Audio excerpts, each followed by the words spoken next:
Hello, 10th graders. This is Mr. Curtis here. This is Chalmers. So what's up, Chalmers? Welcome to Chapter 28. This is popular culture in the Roaring Twenties. As you can see up here, the essential question, what you will be able to answer when you finish this chapter, is what social trends and innovations shaped popular culture during the 1920s. This begins on page 309. This is a scene here from a movie called The Roaring Twenties, and another picture here with some famous people that we will talk about in this chapter. See if you can name any of those guys there. Down here you can see these are names of brain pop videos that have to do with the Roaring Twenties. Chalmers is very interested in this. Moving on to the next page here. What you will be able to know when you leave class today and over the next week.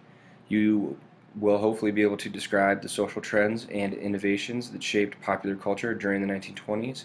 You will be able to compare and contrast social trends of the 1920s with the social trends of today. There are some similarities and plenty of differences.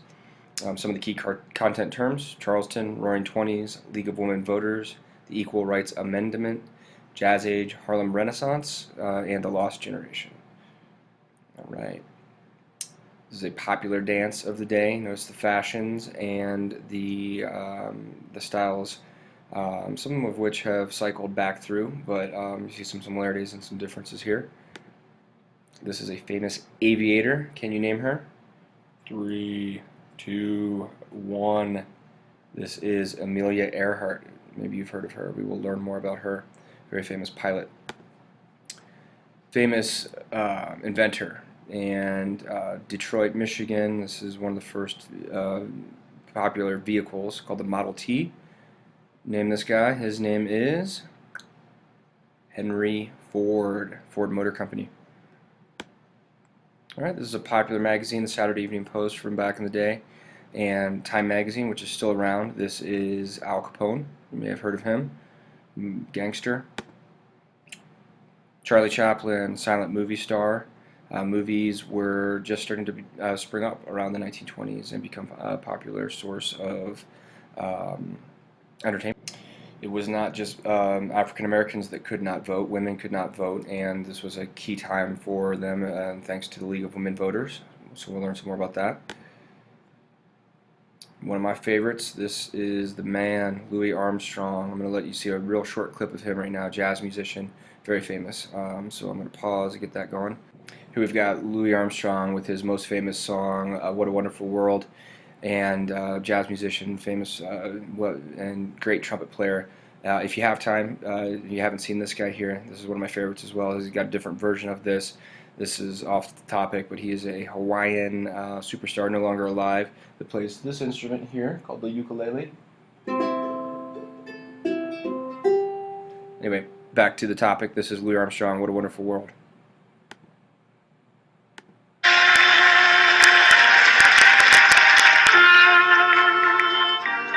I see trees of green and roses too. I see them blue for me and you. And I think to myself,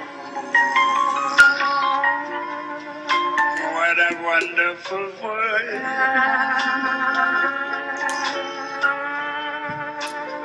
I see skies of blue, clouds of white, bright blessed days, dark sacred nights, and I think to myself, what a wonderful world. Indeed. Great song to listen to lyrics to. You guys know what to do if you want to watch the whole song and check out some of his other videos. Yeah, this page is full of great ones here, as you can see. So back to the flip chart. You'll learn about jazz music, the Harlem Renaissance. Harlem is a place in New York, and Louis Armstrong was part of that. We'll come back to this later. You may have heard of this gentleman, Babe Ruth, played for the New York Yankees. Pause. Alright, I'm back. So as you can see, you've got 8 sections total along with the introduction. You guys are going to be assigned 2 of these sections, so you're allowed to pick the ones that interest you most. So if you're into music, you're going to want to choose this down here. Sports, right down here, section 8. And you guys can figure out the sections that interest you the most. But yeah, there's stuff from movies and media, African American history, women getting the right to vote, all kinds of stuff here. So you're going to pick 2 sections, and then you're going to have characters from that section, and you're going to have a biography that you're going to need to write about the section that corresponds to your character, and the worksheets on your desk will walk you through that. So you can go ahead and turn to page 309 and get started. Any questions, and come and see me. All right, thank you.